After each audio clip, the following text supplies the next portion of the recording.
नमस्कार,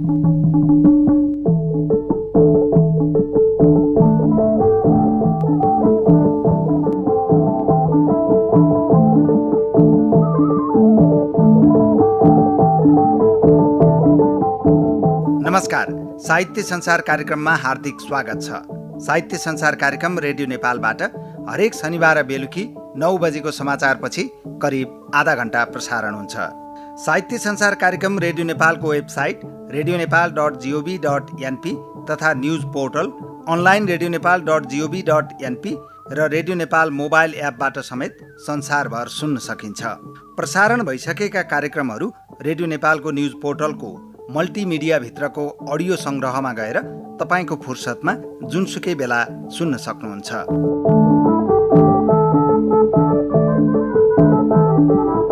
साहित्य संसार कार्यक्रममा आज साहित्यकार डाक्टर पुष्कर राज भट्टसँग संवाद गर्छौं। इतिहासको पानाबाट स्तम्भमा कवि ध्रुव कृष्ण दीपको आफ्नो मृत्यु आफै छानेर मरौं शीर्षकको कविताको साथमा आर चौलागाईले लेख्नु भएको सबथोक राम्रो शीर्षकको लघुकथा अनि कविहरू बाबुराम नेउपाने उत्स, भुवन शिवाकोटी चौघरे र रामकुमार पण्डित छेत्रीका कविताहरू सुन्नुहुनेछ। हामीलाई सुन्दै रहनुहोला।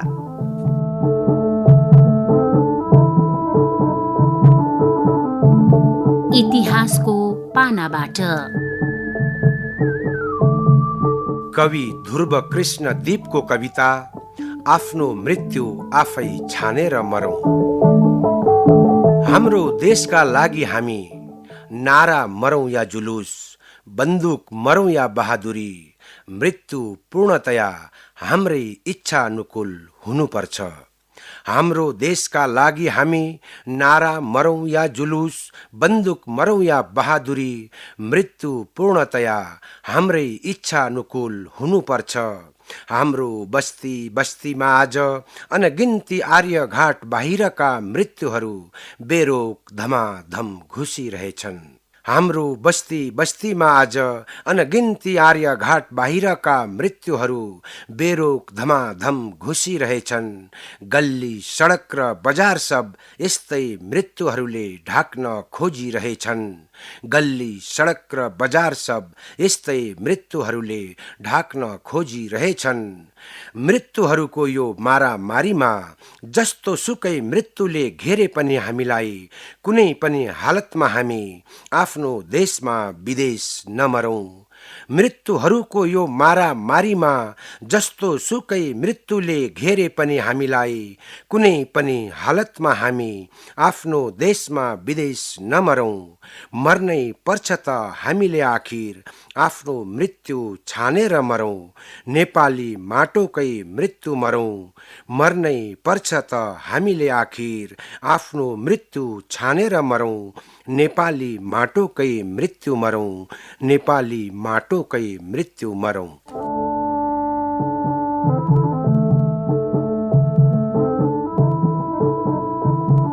इतिहासको पानाबाट स्तम्भमा कवि ध्रुव कृष्ण दीपको आफ्नो मृत्यु आफै छानेर मरौं शीर्षकको कविता वाचन गरेर सुनाउँदै हुनुहुन्थ्यो कार्यक्रमका संयोजक ललिजन रावल। अब साहित्यिक संवादको पालो।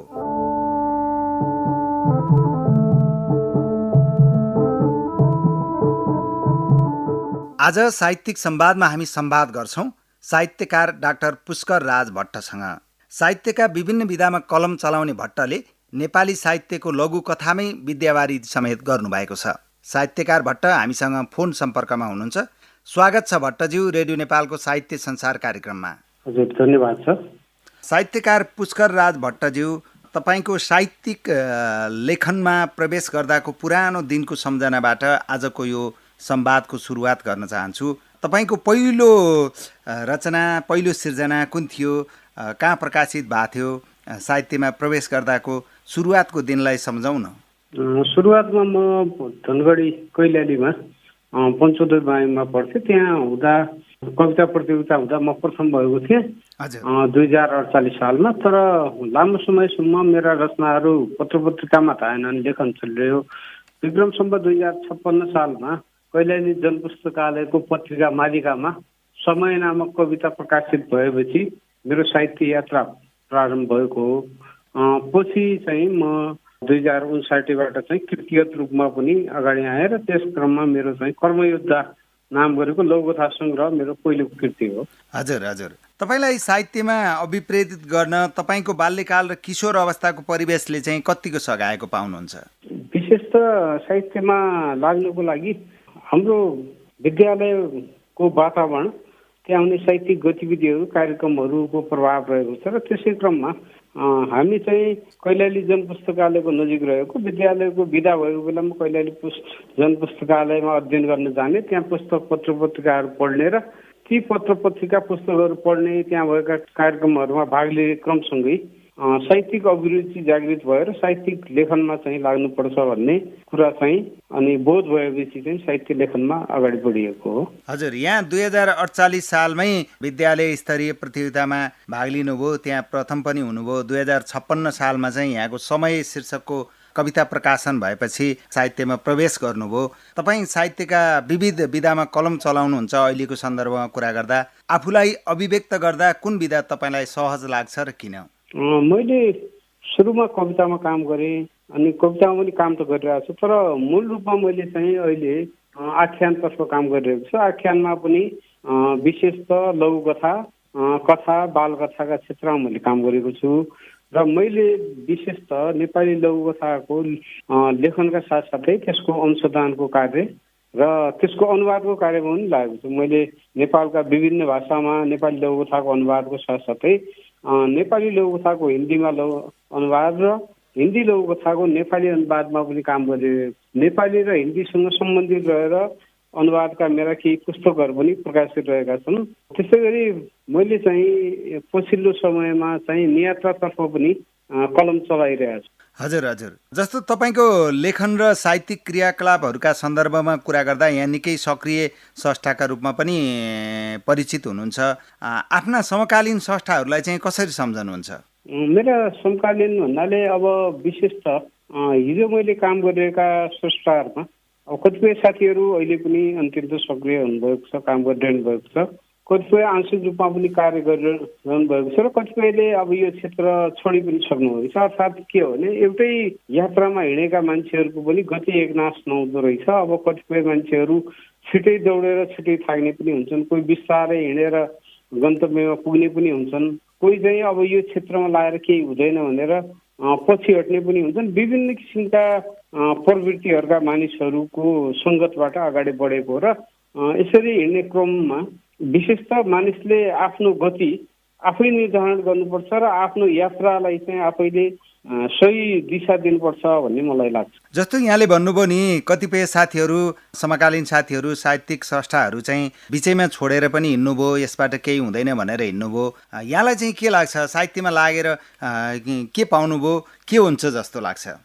साहित्यको यात्रा मूलत चाहिँ अमरताको यात्रा हो। एउटा मानिस जब साहित्यिक यात्रामा लाग्छ, उसका अभिव्यक्तिहरू, उसका विचारहरू, उसका दृष्टिकोणहरू ऊ मरे पनि बाँकी रहन्छन्। अर्थात् उसले जुन कुराहरूलाई चाहिँ समाजसम्म दिएको हुन्छ त्यसले प्रत्यक्ष रूपमा मानिसले त्यो कुरा अनुभव गर्न पनि सक्छ, नगर्न पनि सक्छ। उसको मूल्याङ्कन तत्काल हुन पनि सक्छ, नहुन पनि सक्छ। तर त्यसले समाजलाई चाहिँ कुनै न कुनै बाटो देखाइरहेको हुन्छ। नयाँ पुस्तालाई चाहिँ केही न केही गर्नुपर्छ भन्ने भावना जागृत गर्छ र समाजलाई चाहिँ नयाँ दिशा दिन सक्ने भएको हुनाले साहित्यले चाहिँ मानिसलाई चाहिँ नयाँ परिचय दिने, पहिचान दिने, समाजमा उसका विचारहरू, दृष्टिकोणहरू माथि छलफल अन्तर्क्रिया हुने र ऊ एउटा महत्त्वपूर्ण व्यक्तिको रूपमा पनि स्थापित हुने भएको हुनाले साहित्यको यात्रा भनेको सहज छैन। यसलाई चाहिँ गम्भीरताका साथ लिएर एउटा आफ्नो प्रतिबद्धताका साथ निरन्तर लागेर मात्र यसलाई अगाडि बढाउन सकिन्छ भन्ने मलाई लाग्छ। हजुर, आदरणीय श्रोताहरू, आज साहित्य संसार कार्यक्रममा हामी साहित्यकार डाक्टर पुष्कर राज भट्टसँग संवाद गरिरहेका छौँ। साहित्यकार भट्टज्यू, यो संवादलाई एकैछिन रोकेर हामी तपाईँको एउटा कविता सुन्न चाहन्छौँ। कुन कविता सुनाउनुहुन्छ?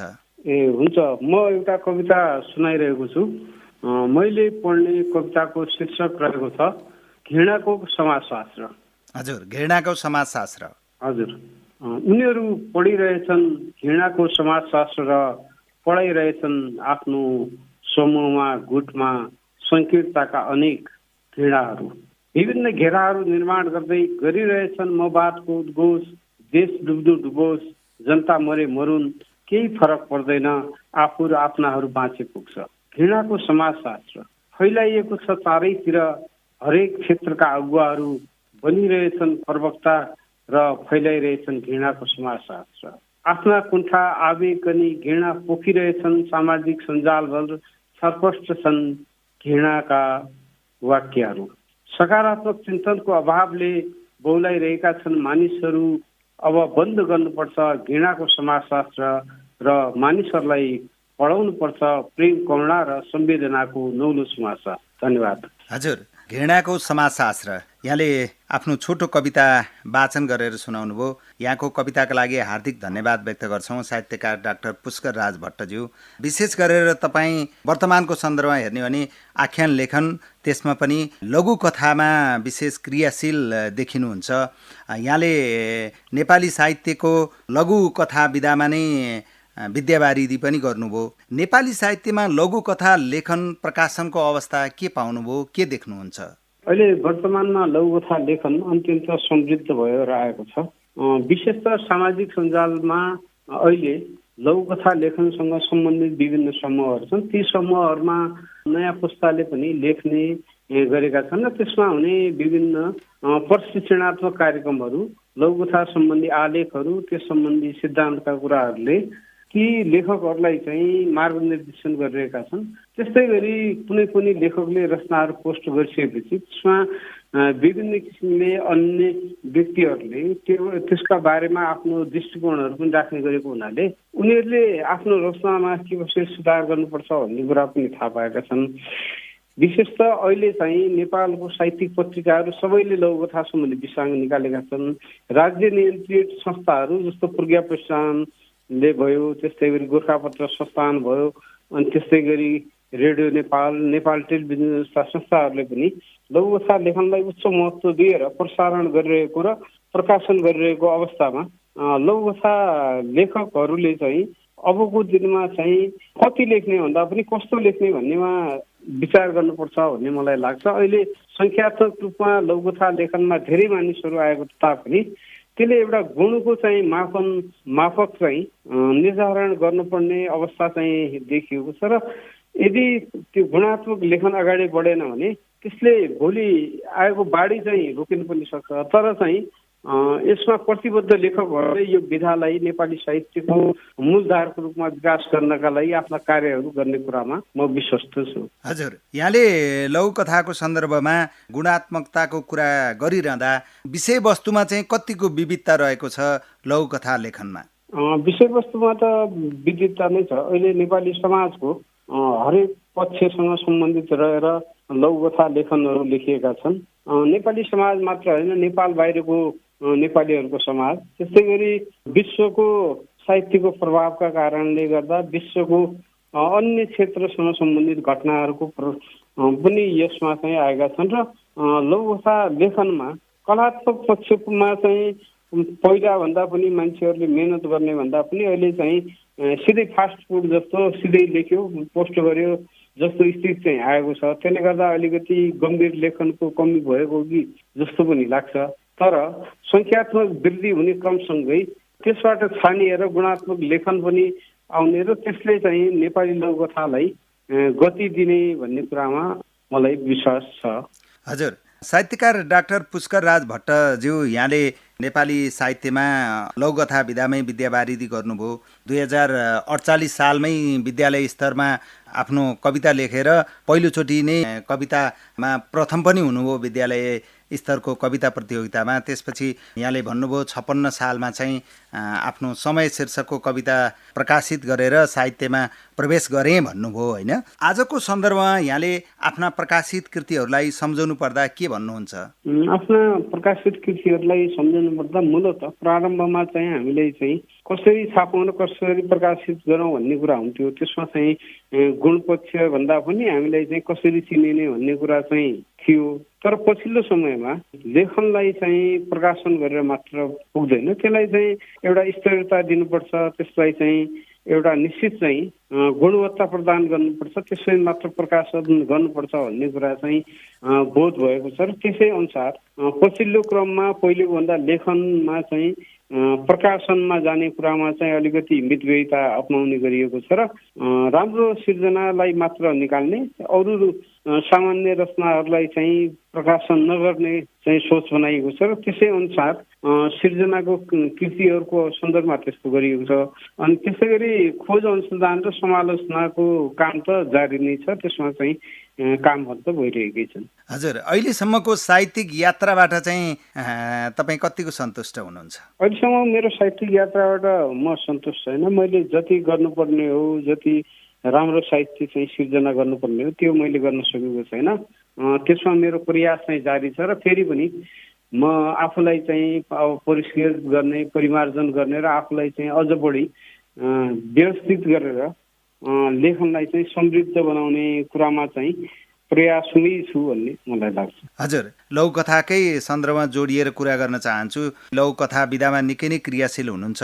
प्रकाशनको हिसाबले पनि पहिलो पुस्तक प्रकाशन गरेँ भनेर अघि यहाँले भन्नुभयो होइन? हजुर।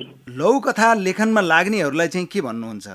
लघुकथा लेखनमा लाग्नेहरूले मूलत चाहिँ लघुकथा लेखनका मानक लेखकहरूका कृतिहरू चाहिँ पढ्नुपर्छ। अहिले मानिसहरूले जसरी चाहिँ लेख्ने क्रम जारी छ, पढ्ने क्रम चाहिँ कम छ। अर्थात् एउटा कुनै पनि विधामा लाग्ने लेखकले त्यो विधाका उत्कृष्ट रचनाहरू, सिर्जनाहरूको अध्ययन गर्नुपर्छ, त्यसका सकारात्मक पक्षलाई ग्रहण गर्नुपर्छ र त्यसमा रहेका नकारात्मक पक्षलाई हटाउँदै पुरानो लेखनभन्दा नयाँ लेखन अझ समृद्ध, व्यवस्थित र त्यसले मानक चाहिँ स्थान ग्रहण गर्न सक्ने खालको निर्माण गर्नुपर्छ। त्यसले गर्दा चाहिँ उनीहरूको मौलिक पहिचान हुन्छ। यदि परम्परागत रूपमा जुन ढर्चा छ, जुन ढाँचा छ, जुन शैली छ, त्यसैलाई लिएर अगाडि बढ्ने हो भने त्यो लेखन परम्परामा एउटा नाम त थपिन्छ, तर त्यसले मौलिक पहिचान चाहिँ बनाउन सक्दैन। त्यसो भएको हुनाले मौलिक पहिचान बनाउनका लागि मौलिक लेखनका चाहिँ आधारहरू निर्माण गरिनुपर्छ भन्ने मलाई लाग्छ। जस्तो यहाँले पहिचान बन्न सक्दैन भनिरहँदा एउटा सन्दर्भ म यहाँसँग जोड्न चाहन्छु। यहाँ साहित्यिक कृतिहरूको, साहित्यिक विषयवस्तुहरूको खोज अनुसन्धानमा पनि क्रियाशील हुनुहुन्छ। कतिपय पुस्तकहरू आवरणमा एकदमै राम्रो हुने, गुदीबाट चाहिँ पाठक सन्तुष्ट नहुने, त्यो पुस्तक पढिसक्दा पाठकले जुन अपेक्षा गरे हुन्छ ती कुराहरू प्राप्त नहुने, त्यस्तो अवस्थामा चाहिँ यहाँले चाहिँ के पाउनु भएको छ आफ्नो खोज अनुसन्धानबाट? विशेष त नेपाली लघुकथामा हिजोको दिनमा चाहिँ रहरमा लेख्ने कुरा चाहिँ थियो। अब अन्य विधामा स्थापित हुन नसकेका लेखकहरू अनि त्यस्तै गरी रहरमा लेख्ने मानिसहरू चाहिँ लघुकथामा लागेका थिए भने पछिल्लो समयमा लघुकथामा मात्रै प्रतिबद्ध भएर लेख्ने लेखकहरू बढिरहेका छन्। उनीहरूले लघुकथामा स्तरीयता चाहिँ निर्माण गर्दै गएका छन् र ती लेखकहरूले एउटा आफ्नो पहिचान बनाइसकेका छन्। ती लेखकहरूको सङ्ख्या बढ्ने जाने क्रमसँगै नेपाली लघुकथामा चाहिँ मानक सिर्जनाहरू हुँदै आएका छन्। मैले भारतको लघुकथा लेखनको पनि अध्ययन गरेको छु। भारतीय लेखकहरूको 86 जना लेखकहरूको लघुकथाहरू मैले अनुवाद गरेर अहिले नेपाल प्रज्ञा प्रतिष्ठानबाट प्रकाशित हुँदैछ। विशेष त विषयवस्तुका दृष्टिले, प्रस्तुतिका दृष्टिले हिन्दी लघुकथा भन्दा नेपाली लघुकथा बढी नै स्तरीय मैले पाएँ र त्यसले विशेष त साउथ एसिया क्षेत्रमै पनि हाम्रो रचनाहरू अनुवाद भएर पुग्न सक्ने हो वा अन्तर्राष्ट्रिय बजारमा पुग्न सक्ने हो भने लघुकथा लेखन अझ बढी नै समृद्ध हुने मैले विश्वास लिएको छु। हस्, साहित्यकार डाक्टर पुष्कर राज भट्टज्यू, रेडियो नेपालको साहित्य संसार कार्यक्रमलाई समय दिनुभयो। साहित्यका विषयमा आफ्ना धारणाहरूका साथमा आफ्नो एउटा कविता पनि वाचन गरेर सुनाउनु भयो। तपाईँको साहित्यिक यात्रा अझ सशक्त बन्न सकोस्, अझ क्रियाशील बन्न सकोस्, नेपाली साहित्यको फाँटमा तपाईँका सिर्जनाहरू निरन्तर आइरहन्, फुलिरहन्। रेडियो नेपालको साहित्य संसार कार्यक्रमको तर्फबाट यहाँप्रति आभार व्यक्त गर्छौँ। मेरो तर्फबाट यहाँहरू लगायत रेडियो नेपाल प्रति हार्दिक धन्यवाद छ, कृतज्ञता छ। धन्यवाद।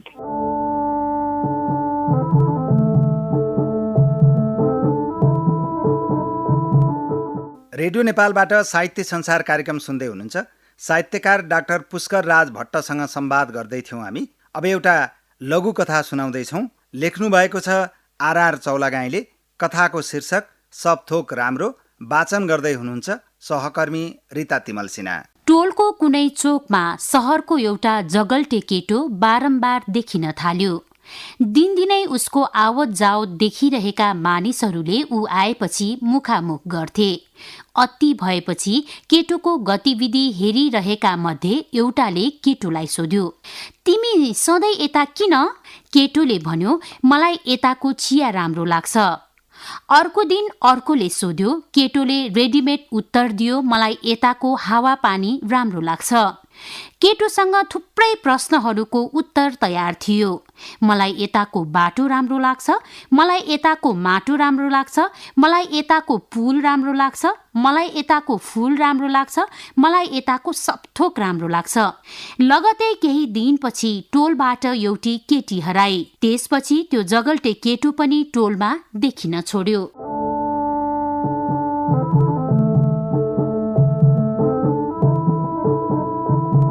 आरआर चौलागाईले लेख्नु भएको सबथोक राम्रो शीर्षकको लघुकथा वाचन गर्दै हुनुहुन्थ्यो सहकर्मी रिता तिमल सिन्हा। अब केही कविताहरू प्रस्तुत गर्छौं। सर्वप्रथम कवि बाबुराम न्यौपाने उत्स आफ्नो कविताको साथ। कविताको शीर्षक प्रेमको मधुशाला। एक थोपा जलकण, एक थोपा शीतकण, आपसमा विलय भयौं र कञ्चन हिउँ भएर जम्यौं। एक थोपा जलकण, एक थोपा शीतकण, आपसमा विलय भयौं र कञ्चन हिउँ भएर जम्यौं। प्रीतका न्याना किरणहरू हाम्रा आङभरि पोखिए, प्रीतका न्याना किरणहरू हाम्रा आङभरि पोखिए। हामी सँगसँगै पग्लियौं र एउटै नदीको प्रवाह भएर बग्यौं। हामी भित्र प्रेमको महासागर छातल थियो। यौवनको मधुशाला माधुर्यको पुष्पपत्रमा छपक्क छोपियो। अदरका स्पर्शहरू मुटुको चालमा समर्पित भए। हामी सृष्टि निरन्तरताको सम्भाग बन्यौं। नग्नता र अश्लीलता प्रकृति बनेर सृजनाका पत्र पत्रमा असरल पोखियो। यौवनको मधुशाला माधुर्यको पुष्पपत्रमा छपक्क छोपियो। आधारका स्पर्शहरू मुटुको चालमा समर्पित भए। हामी सृष्टि निरन्तरताको सम्भाग बन्यौं। नग्नता र अश्लीलता प्रकृति बनेर सृजनाका पत्र पत्रमा असरल पोखिए। आँसुमा आँसुको रङ घुल्यो, रगतमा रगतको रङ घुल्यो। दुई थोपा जलकण घुलेर प्रेमको एउटै पवित्र गङ्गा बग्यो। प्रेमका देवता वरदान दिन धाप मार्दै सामुन्य उपस्थित भए। प्रेमको मधुशालामा दुःख पीडाका अनुभूतिहरूले आत्मसमर्पण गरे। सृष्टिको कोमल गर्भमा प्रेम पुष्प मगाए। प्रेमको मधुशालामा दुःख पीडाका अनुभूतिहरूले आत्मसमर्पण गरे। सृष्टिको कोमल गर्भमा प्रेम पुष्प मगायो। पवित्र प्रेमको आभा जीवन प्रवाहमा जगमगायो। हृदय स्पन्दनको मधुर सङ्गीतमा प्रीतको निर्मल जलधारा प्रवाहित भइरहँदा हामी रहस्यमय रोमाञ्चित आनन्दमा भिजिरह्यौं। पवित्र प्रेमको आभा जीवन प्रवाहमा जगमगायो। हृदय स्पन्दनको मधुर सङ्गीतमा प्रीतको निर्मल जलधारा प्रवाहित भइरहँदा हामी रहस्यमय रोमाञ्चित आनन्दमा भिजिरह्यौं। धन्यवाद।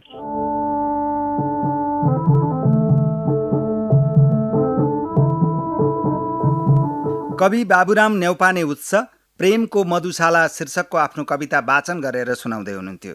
अब भुवन शिवाकोटी चौघरेको कविता। नमस्कार, म भुवन शिवाकोटी चौघरे, दोलखा जिल्ला कालिन्चोक ग्रामपालिका सुनखानी चौघराबाट। मेरो कविताको शीर्षक युग र युवाको आवाज। उषा कालमा रक्तिम घामको किरण पूर्वी क्षितिजमा उदाएपछि धरती सुरम्य बन्छ। प्रेमका प्रत्येक आगमन उत्सवमय लाग्छन् जीवन पथमा। युवा भएपछि सम्झँदैछु यति बेला मातृगर्भ अस्वाभाविक फुल्दा साँगुरो र अँध्यारो पेटमा बन्दी भएर पनि म स्वतन्त्र थिएँ। मेरो ब्रह्माण्ड भन्नु नै त्यही अन्धकार मातृ गर्भाशय थियो, जहाँ म उज्यालो खोज्थेँ, उज्यालो देख्थेँ, सुन्थेँ आमाको कानबाट पसेको आवाज र म रमाउँदा चल्थे मेरा हात खुट्टा, मुस्कुराउँथिन् आमा त्यति बेला। तर जुन दिन सानो ढोकाबाट उज्यालो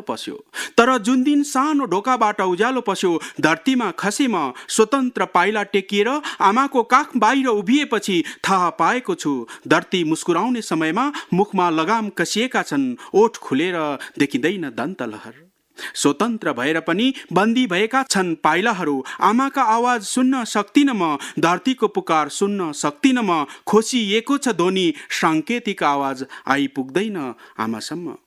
नाम पाएर पहिचान पाएर तिमी इमानी बन्न नसकेको देख्दा, ए मान्छे नाम पाएर पहिचान पाएर तिमी इमानी बन्न नसकेको देख्दा विद्रोहका आवाज मुखरित भएपछि विद्रोही भएर उभिन सिकेको छु। दृढ अडानमा दुश्मनका आँखाहरू परेका छन् म माथि। अनजान छु कति बेला देह छोडेर उड्नेछ श्वास हावामा, तर मलाई विश्वास छ मेरो शहादतले हलचल मचाउनेछ धरामा र जन्माउनेछ नयाँ क्रान्ति। यो पुरानो समय होइन महोदय, यो पुरानो समय होइन महोदय, परिवर्तित समयको युग हो, युवाको आवाज हो। साँघुरो अंधकारमा देखेको उज्यालो झलमल्ल पोखिएको छ, धरतीभरि उठाएर अञ्जुलीमा हेर्नु छ। हो त्यही आमाको गर्भमा देखेको उज्यालो, हंसमुख आमाको काखमा बसेर लुटपुटिएको आफ्नै अनुहारमा।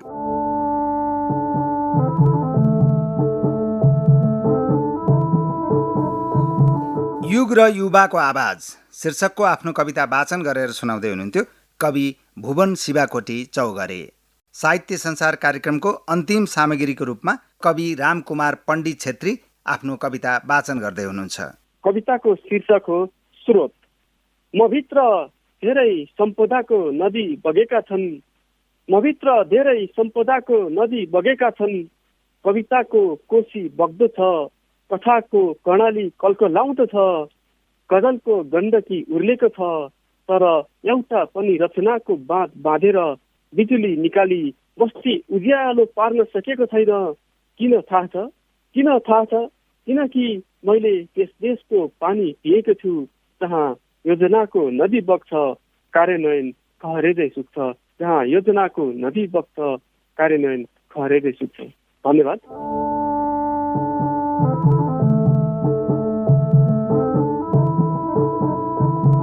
स्रोत शीर्षकको आफ्नो कविता वाचन गरेर सुनाउँदै हुनुहुन्थ्यो कवि रामकुमार पण्डित छेत्री।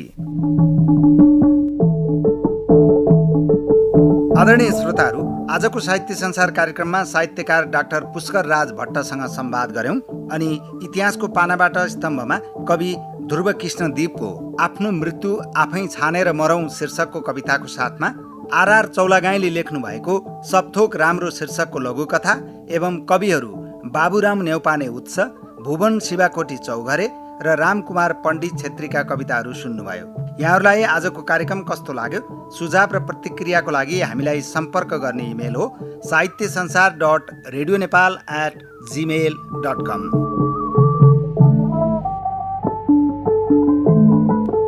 यतिन्जेल साहित्य संसार कार्यक्रम सुनेर हामीलाई साथ दिनुभएकोमा तपाईँ सम्पूर्ण श्रोताप्रति आभार व्यक्त गर्छौँ। साहित्य संसार कार्यक्रमका प्रसारण भइसकेका अरू श्रृङ्खला सुन्न चाहनुहुन्छ भने रेडियो नेपालको न्युज पोर्टल अनलाइन radionepal.gov.np मा गएर मल्टिमिडिया भित्रको अडियो सङ्ग्रहमा जानुहोस्। आजको लागि भने साहित्य संसार कार्यक्रमबाट संयोजक ललिजन रावलका साथ म तारा प्रसाद ओस्ती यहाँहरूसँग बिदा माग्छु। अर्को हप्ता फेरि भेटौँला। नमस्कार।